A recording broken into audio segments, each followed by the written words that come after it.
it is time once again to go racing with Formula F, the series. On the pole, Stuart Patterson. On the outside, Chuck Horn. The second row, the car you're in, is Eric Little, and on the outside of him is Denny Renfro, our points leader at the current moment. Up into turn 1 and then 2, you've got Stuart solidifying that lead. Eric trying to take a move around the outside of Chuck, but not able to get it done.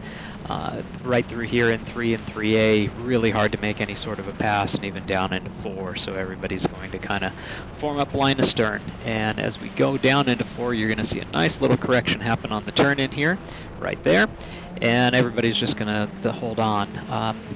In the beginning of this, you heard the national anthem playing. Have to admit, included that for totally geeky reasons. There's nothing quite like sitting in the car, belted in, ready to go, and the national anthem is playing. It's really kind of a neat feeling of the silence that forms around the grid as everybody listens to the anthem and you're getting ready to go racing. As we continue on this lap, you're going to see that we're going to actually catch up to a Continental that was in the start group before us. And they had some sort of a mechanical problem, I believe, and this is going to play into the race lead. So as you watch up here as we head through the S's and we head up to turn 10, which is a very, very fast corner, you're going to see Stuart Patterson in the lead, and he's going to catch that car at just the wrong moment. That's going to allow Chuck Horn an opportunity to get by him and take the lead going into the end of the first lap here. It's going to go around the outside, and you can see that Eric Little catches up a bit here too, but can't really do anything with it. But there is our change for the lead right there, with Chuck taking over the point and Stuart falling in behind. Right about here, you're going to see me jerk my arm out. There it is. That's because we have to wear these arm restraints, and they tend to get stuck on things inside the cockpit. So SCCA, can we please stop wearing these things? None of the professional series wear arm restraints, and it doesn't seem to be necessary. This is later on in the second lap, and you can see we're catching another Continental here that I believe had also a mechanical problem. 2 leaders got by, didn't change any positions. You're going to see from a move from me that looks like it's a dive bomb, but Peter is on the brakes really, really early, so I got a feeling that something is very wrong with that Continental, and that's why we all got by him. So while it looked like a very late move under the brakes, it was actually a very safe move under the brakes as well.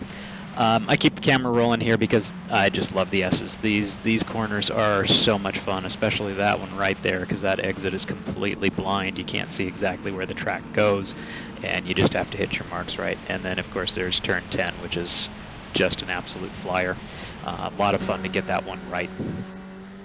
Move into Chuck Horn right here, and you can see him off pole, taking off on the start. You can see that view of Stuart getting out to the early lead on the inside, going up through 1. You'll see Eric Little's wheel poke out here, and Chuck will have the inside line, though, to be able to hold that off. As we move up to 3 and 3A, you're going to see that Chuck gets quite a run coming up on Stuart. Again, there's really nowhere to pass, though, right here. As we get down to 4 and then into the carousel, you'll see where Stuart's been strong all weekend long. You'll see the car's a little bit tail happy here, right there, and Stuart loves a car like that. Surprisingly, it doesn't kill his momentum coming off the corner. He just keeps moving on, and as we go down into the carousel, you'll see where he really gets a run on everybody, and he just gaps out right here, taking off from Chuck. So very hard to get Stuart in this area because the biggest passing zone is coming up at the hairpin down here in 7, and if you don't get off that carousel, well, it's not going to happen. So Stuart's going to be able to continue on with this lead. We'll take a look at how he negotiates, him and Chuck negotiate the S's here as well. As you can see, it's a little bit different line here from Chuck than you saw from Eric. Everybody treats this just slightly differently, but not terribly differently. And you can see again from Stuart the little wiggle at the back of the car. And here's that pass maneuver coming up for the lead. There we've got the stricken car that they're going by, and you can see how much it affects Stuart. It affects Chuck as well, but not nearly as much. You can see him peeking in his mirror to make sure he's got the clear to be able to go to the inside. He does, solidifies the position, and Chuck has got the lead. Moving back on board with Eric Little, we'll take a look at the S's here, and you'll see in this one there's a decent sized gain that's made. There is a slight difference in driving of this through one of these corners. Bonus points if you can put in the comments below what the difference is. You will see towards the end here going into 10 that Eric's able to really close up on Stewart. Unfortunately, not enough to do anything in the second hairpin in 11, but that amount of ground that was gained, I will tell you, was not in that one corner. It happened about 2 or 3 corners before that. So again, if you can put in the comments what you saw different, interested in hearing what other people think. You got to study these films sometimes to figure out how to go faster. This is unfortunately Chuck's end of the race. There's an oil down from a Continental in front of him. Not a whole lot of warning. Chuck goes around. Stewart goes to about Vallejo trying to get around him. You see Denny there. What you can't see is up in front of them. Coming up in that next hairpin, Denny gets by Stewart as well. You can see Eric Little going by. And Chuck finally gets rolling, and that's the finishing position because the checker will come out. And you can see it caught out a Continental there as well. This goes on to Saturday, so I actually played this in reverse. If you ever find yourself at a racetrack and it's around lunchtime and you find this area where there's nobody and there's plenty of parking, you just found grid. Don't park there.